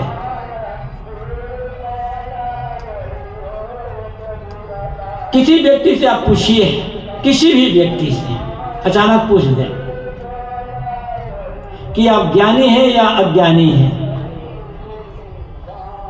कोई कहेगा कि मैं अज्ञानी हूं। किसी से पूछिए, हर आदमी ये कहेगा कि मैं ज्ञानी हूं। अब उससे पूछिए कि आप ज्ञानी क्यों हैं, आपके ज्ञानी होने का लक्षण क्या है, तो कहेगा कि मैं इतना पढ़ा लिखा हूं, मेरे पास ऐसी डिग्री है, मैं ये जानता हूं, मैं जानता हूं, मैं वो जानता हूं। हर आदमी को ज्ञानी होने का अहंकार है, हर आदमी का अहंकार है, चाहे मुझे कहें आपका किसी को भी ज्ञान है, क्योंकि कोई अस्वीकार नहीं करेगा कि मैं अज्ञानी हूं। अपने का ज्ञानी कौन कहलाना चाहेगा? हर आदमी कहेगा कि मैं तो ज्ञानी हूं। तो जब ज्ञानी हैं आप तो गलत क्यों बोल रहे हैं, गलत खा क्यों रहे हैं, गलत व्यवहार क्यों कर रहे हैं, गलत कर्म क्यों कर रहे हैं? और फिर ज्ञानी है तो दुखी क्यों है? ये समझना होगा। हमारा गलत बोलना, गलत खाना, गलत पीना, गलत व्यवहार करना, गलत कर्म आचरण करना और दुखी होना, ये सब अज्ञान का लक्षण है। जब अज्ञान होता है तब सब कुछ गलत हो जाता है। दुख अज्ञान में ही होता है। कोई साधु महात्मा भी है, किसी भी बात को लेकर दुखी है। हम उनके यहाँ गए, उन्होंने हमारा बराबर स्वागत नहीं किया, हमारा सत्कार नहीं किया और दुखी हो गए, मतलब अज्ञानी है। कौन साधु है, कौन गृहस्थ है, कौन गुरु है, कौन शिष्य है, इसका मतलब नहीं है। कहना चाहिए जो दुखी नहीं होता वो गुरु है और जो दुखी होता वो शिष्य है। जो दुखी नहीं होता वो साधु है, संत है, और जो दुखी होता है वो संसारी है। इतना फर्क है। एक तो फर्क होता है कपड़े का। जो संसारी व्यक्ति है, गृहस्थ व्यक्ति, उसका कपड़ा पहनावा अलग होता है, और जो साधु संत सन्यासी है उनका पहनावा अलग होता है। तो ये पहनावा बाहर का फर्क बताता है। हम बाहर से पहचानते भाई देखो ये साधु है और ये गृहस्थ है, ये सन्यासी है, ये संसारी है। लेकिन असलियत क्या है? असलियत यह है किस कपड़े में है, घर में रहता है कि मठ में रहता है, धोती कुर्ता पैंट कमीज पहना है या हमारे जैसे कपड़ा पहना है, ये बात नहीं है।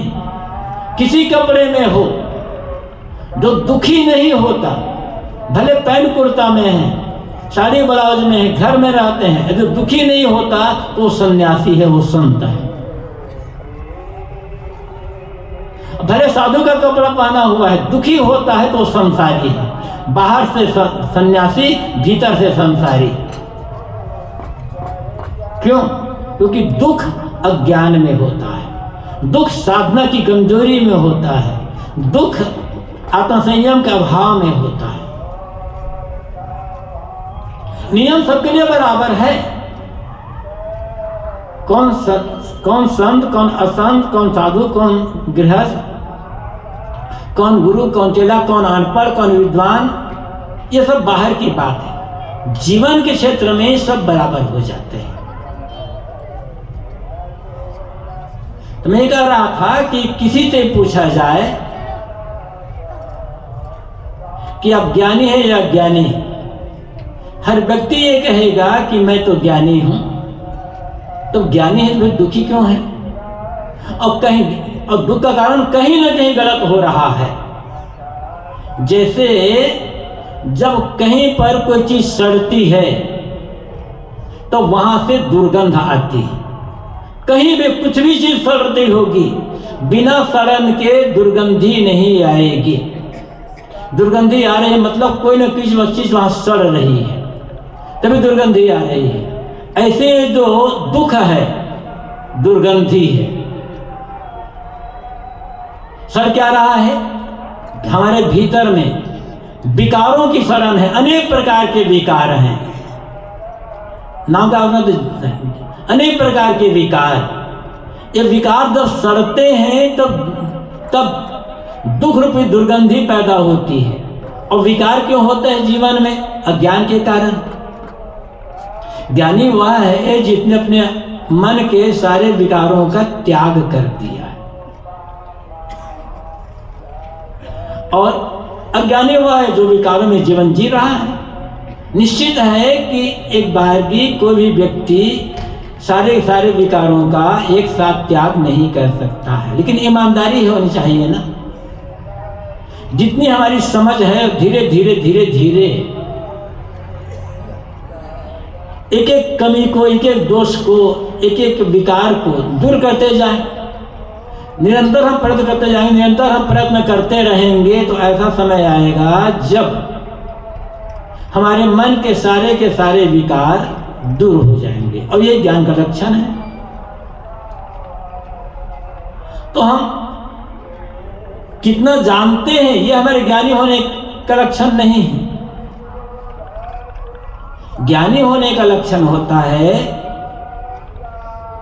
दुखी ना होना। ज्ञानी होने का अर्थ है अपने आप को दोषों दुर्गुणों विकारों से दूर करते जाना, उनका त्याग करते जाना। तो हम जान तो रहे हैं कि ये गलत,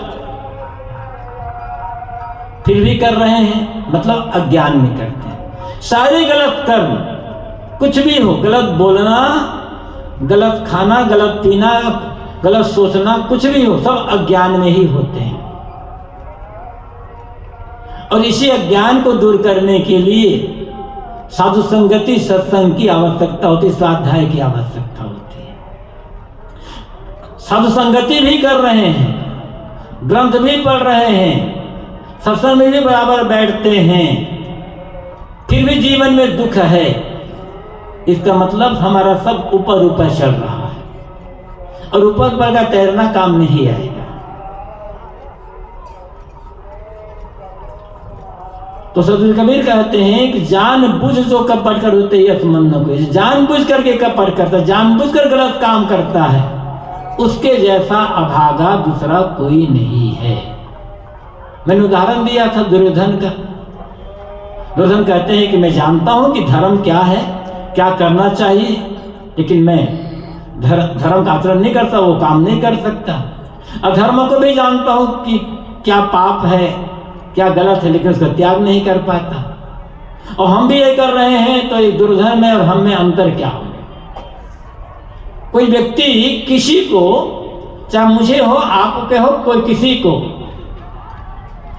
कह दे, किसी व्यक्ति को परिचय देते हुए कहे ये व्यक्ति दुर्योधन का वंशज है, तो कोई अपने को दुर्योधन का वंशज कहना पसंद नहीं करेगा। लगेगा कि ये मेरा अपमान कर रहा है, मुझे दुर्योधन का वंशज बचा करके भरी सभा में मेरा अपमान कर रहा है। और यदि देखा जाए, थोड़ी सी गंभीरता से विचार करें,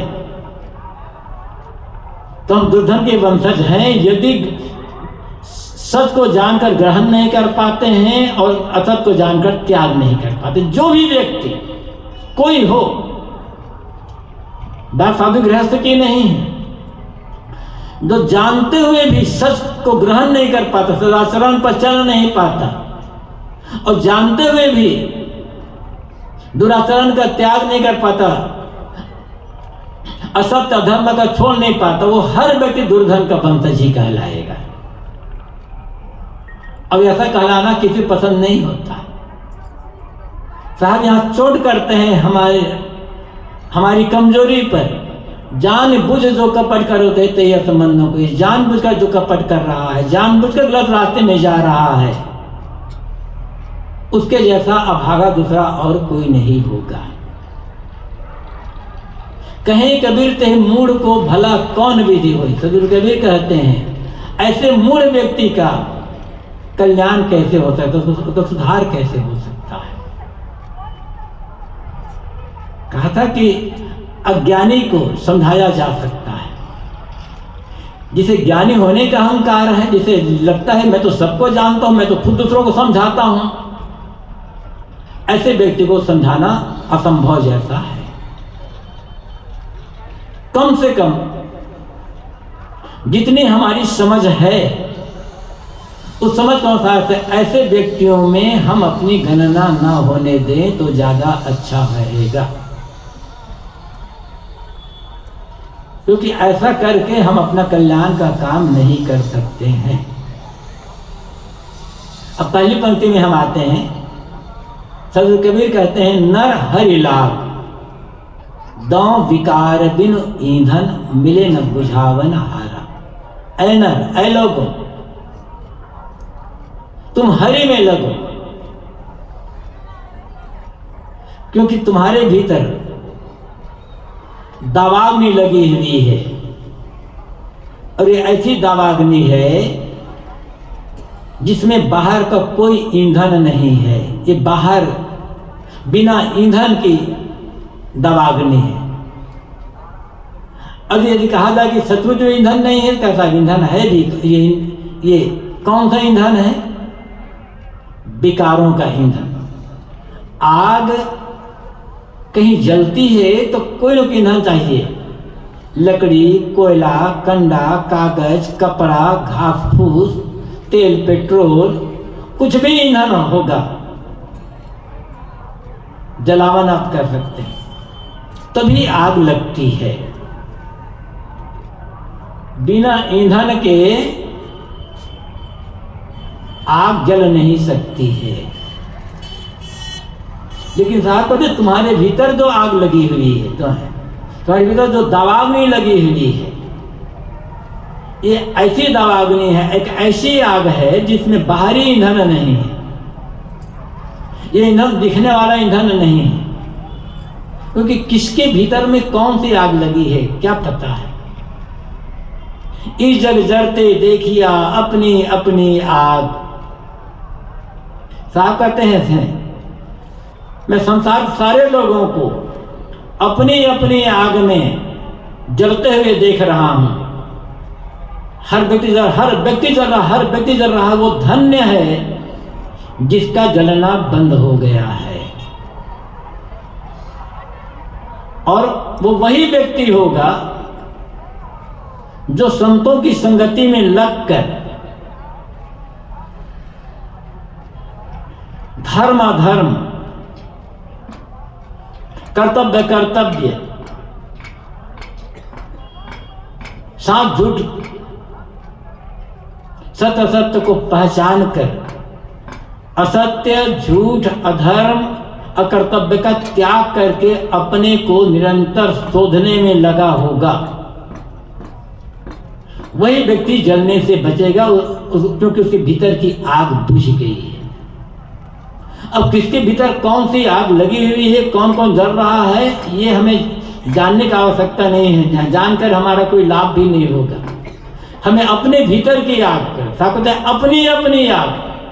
बाहर की जो आग होती है वो अपनी और पराई नहीं होती है। वो तो आग केवल आग होती है। लेकिन बाहर की आग में कभी कोई जलता है, कभी कोई जलता है। बाहर की आग में तो कभी कभी कोई कोई जल जाता है। लेकिन साहब कहते हैं संसार सारे लोग अपनी अपनी आग में जल रहे हैं। पिता की आग अलग, पुत्र की आग अलग, पत्नी की अलग, पति की अलग, सास की अलग, बहू की अलग, गुरु की आग अलग, शिष्य की आग अलग। ये आग कौन है? ईर्ष्या, द्वेष, घृणा, बैर, विरोध, काम, क्रोध, लोभ, मोह, राग, द्वेष, ये आग है। एक ही घर है, सबके लिए समान भोजन एक जैसा, रहना पैसा जैसा, सब कुछ एक जैसा, लेकिन कोई सुखी है, कोई दुखी है। क्यों? क्योंकि जो सुखी, एक व्यक्ति सुखी है उन्होंने अपनी आग बुझा ली है। उसके लिए असंतोष नहीं है, इच्छा कामना नहीं है, कोई अपेक्षा नहीं है। सेवा करता है, जो मिल जाता है उसमें संतुष्ट शांत रहता है। किसी से लड़ता नहीं, झगड़ता नहीं, विवाद नहीं करता। सबसे प्रेम का, सेवा का, समता का सुंदर व्यवहार कर लेता है। उसकी आग बुझ गई, वो शांत है, सुखी है। जो बात बात में लड़ता है, थोड़ी थोड़ी चीजों के लिए झगड़ा करता है, थोड़ी थोड़ी बातों के लिए चिढ़ता है, कुड़ता है, कला करता है, विवाद करता है, और जो मिल जाए उसमें असंतोष है। जिसके भीतर इच्छा कामना तृष्णा बहुत ज्यादा है, उसके भीतर की आग जल रही है, वो दुखी होगा। ये तो एक ही परिवार में आप अपने घर में देख सकते हैं। आवश्यकता है हमें अपने भीतर की आग को समझने की। दूसरे की आग हमें जलाएगी नहीं। हाँ, उसकी आग को पा करके हम अपनी भीतर की आग को जला लें तो हम भी जलना शुरू कर देंगे। एक आदमी गुस्सा कर रहा है, क्रोध, उसके भीतर क्रोध की आग लगी है और हम शांत रह जाए तो उसकी आग हमें जलाएगी नहीं, लेकिन उसके क्रोध को देखकर हम भी क्रोध में आ जाए, हमारे भीतर की आग जल गई, अब हम परेशान हो जाए, अब हमारे भीतर की आग में जलाएगी।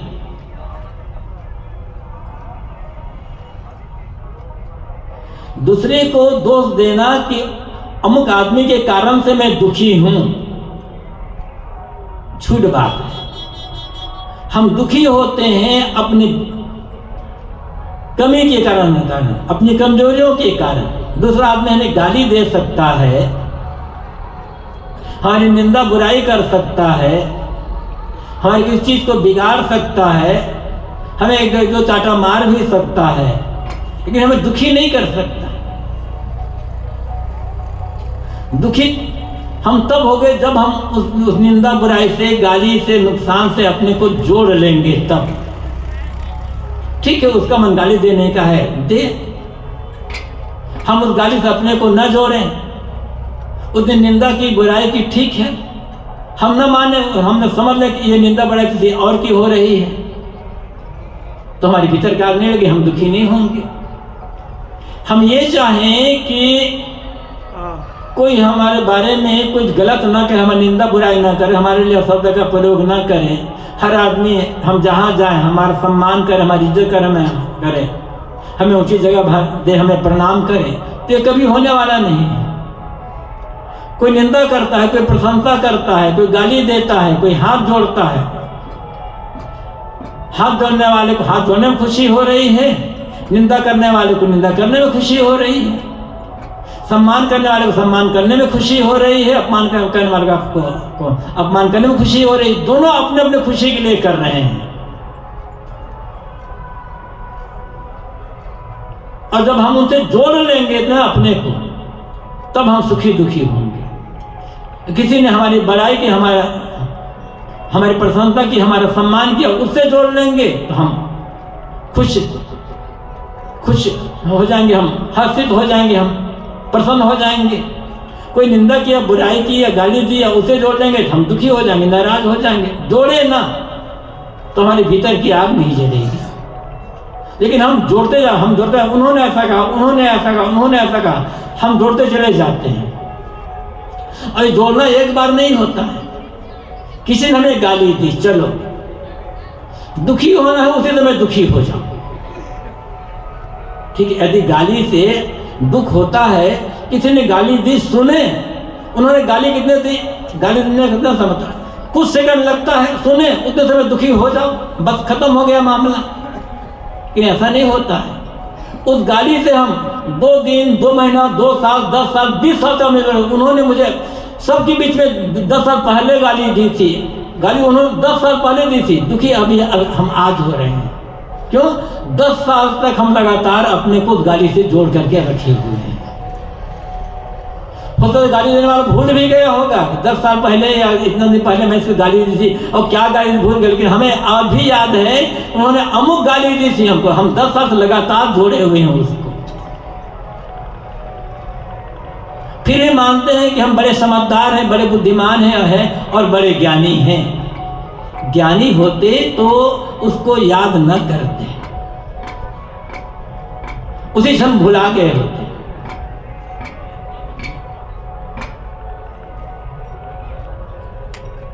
लेकिन हम भूलने का काम कर, उन्होंने जितने हमें गाली दी है, अनेक बार हमारी प्रशंसा भी की होगी, हमारे बारे में अच्छी बातें भी की होगी, लेकिन हम सब भूल गए हैं। ये अज्ञान का लक्षण यही है। अज्ञानी का लक्षण क्या होता है? ज्ञानी और ज्ञानी में अंतर क्या है?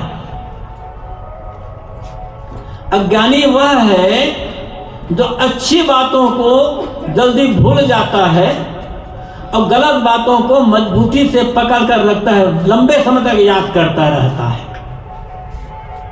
और ज्ञानी कौन है? जो गलत बातों को जल्दी से जल्दी भूल जाता है और अच्छी बातों को लंबे समय तक याद रखता है। हम अच्छी बातों जितनी याद रखेंगे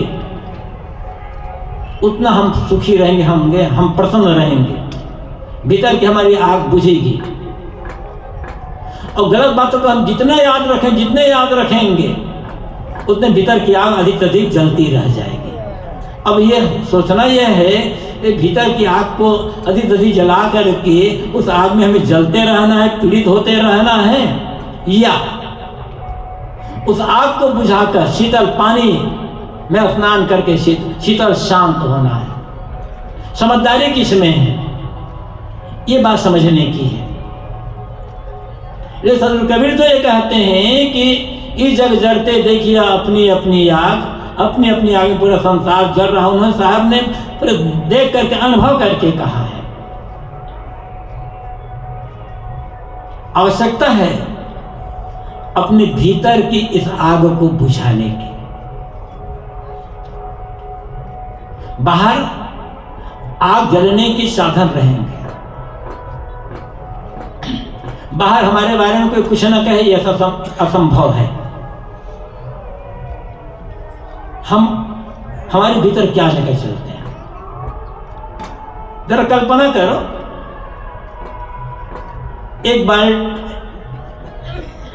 एक आदमी एक बाल्टी में पेट्रोल लेकर के गांव की गली में घूम रहा है और लोगों से कहता है, गांव वालों ध्यान रखना, तुम लोग आग मत जलाना अपने घर में, नहीं तो मेरे पेट्रोल जल जाएगा, आग लग जाएगी। तो लोगों को तो भोजन बनाना है और काम करना हो तो आग जलाएंगे ना।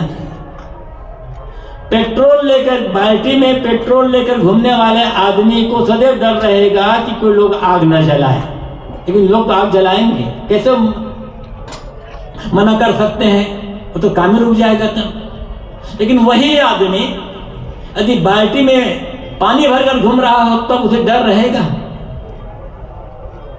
वो कहेगा लोगों को तुम लोग आग मत जलाओ, नहीं तो मेरे पानी में आग लग जाएगी। वो तो कहीं आग लगी होगी, अपने पानी डालकर उसे बुझा देगा। अब सोचना यह है कि हम अपनी बाल्टी में क्या लेकर के घूम रहे हैं, पेट्रोल लेकर घूम रहे हैं या पानी लेकर घूम रहे हैं। बाल्टी क्या है, अंतःकरण बाल्टी है, अहंकार का पेट्रोल है, इच्छा कामना तृष्णा का पेट्रोल है।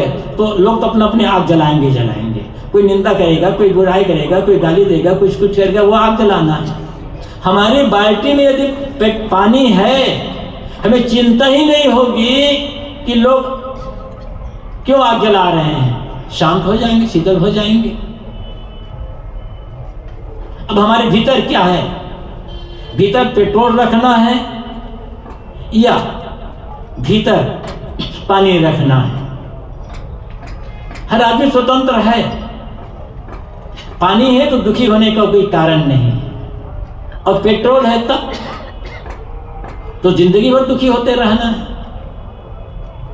तो ये कहना कि अमुक आदमी ने हमें ऐसा कहा इसलिए हम दुखी हैं, ये गलत, यही हमारा अज्ञान है। उन्होंने कहा तो कह दिया,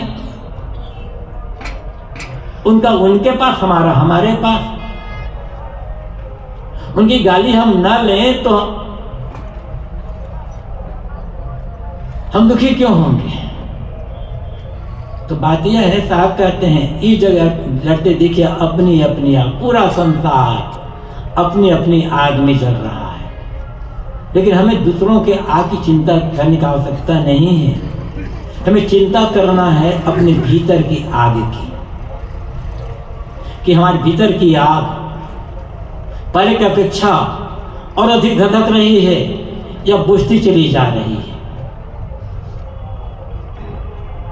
हम उसमें ईंधन डाल रहे हैं या उसमें पानी डालने का काम कर रहे हैं। अपने भीतर की आग में पानी डालने का काम, यही तो साधना है, यही तो भक्ति सेवा सत्संग का फल है। तो थोड़ा थोड़ा ही पानी डालते रहें, लगातार हम पानी डालते रहें, थोड़ा पानी डालते हैं, तो भी एक दिन ऐसा आएगा जब ये आग बुझ जाएगी। लेकिन पानी कैसे डालें, इसी के लिए एक मार्गदर्शक की आवश्यकता होती है। उस मार्गदर्शक को हम गुरु या संत कहते हैं। सदगुरु कबीर कहते हैं नर हरि लाग गांव विकार बिनु ईंधन। ऐ लोगों, तुम हरि में लगो, क्योंकि तुम्हारे भीतर आग लगी हुई है। मानव मात्र को साहब यहाँ कहते हैं तुम हरि में लगो। हरि, हरि के बहुत सारे अर्थ होते हैं, लेकिन कबीर साहब सकारात्मक भाव से विध्यात्मक अर्थ में हरि शब्द का प्रयोग करते हैं। तो ये हरि है ज्ञान और हरि है गुरु।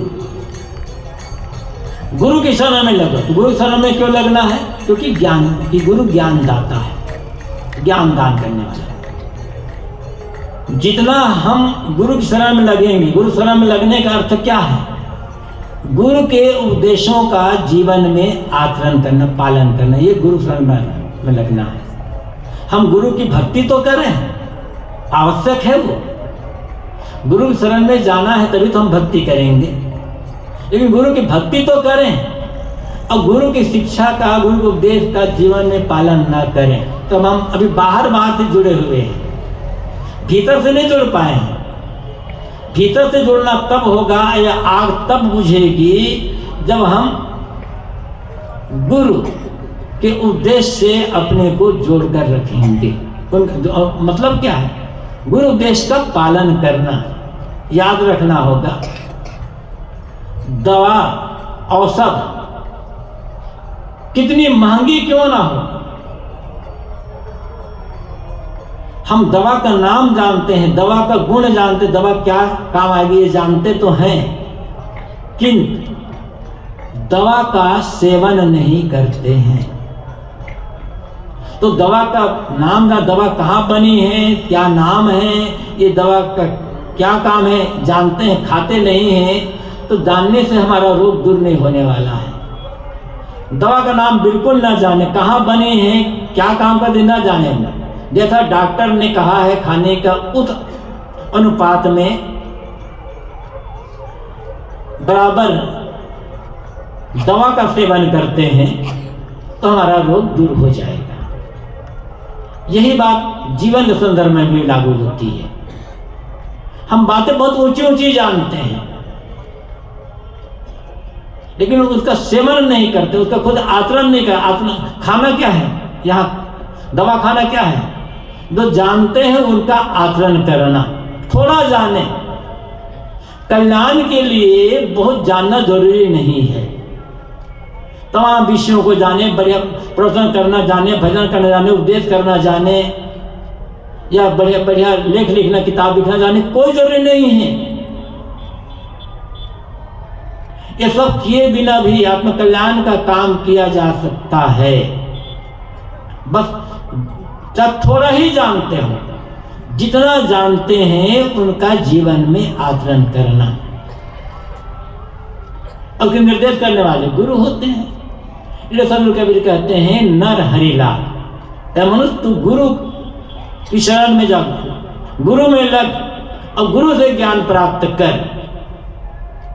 जितना गुरु की शरण जाके ज्ञान प्राप्त करोगे और ज्ञान को समझोगे, जीवन को में जियोगे, तब तुम्हारे भीतर की ये आग बुझेगी और तुम इसी जीवन में शीतल, शांत और तृप्त हो जाओगे। सदगुरु कबीर का हम लोगों के लिए आदेश है। तो ये पहली पंक्ति, अंतिम पंक्ति तो महत्वपूर्ण है, ये पहली पंक्ति भी अत्यंत महत्वपूर्ण है। इस पर मैं थोड़ी सी चर्चा किया, समय रहेगा तो पहली पंक्ति पर, आगे पंक्ति पर हम कल और भी पर विचार करने का प्रयास करेंगे। इस समय अपनी वाणी को मैं यहीं पर विराम देता हूँ।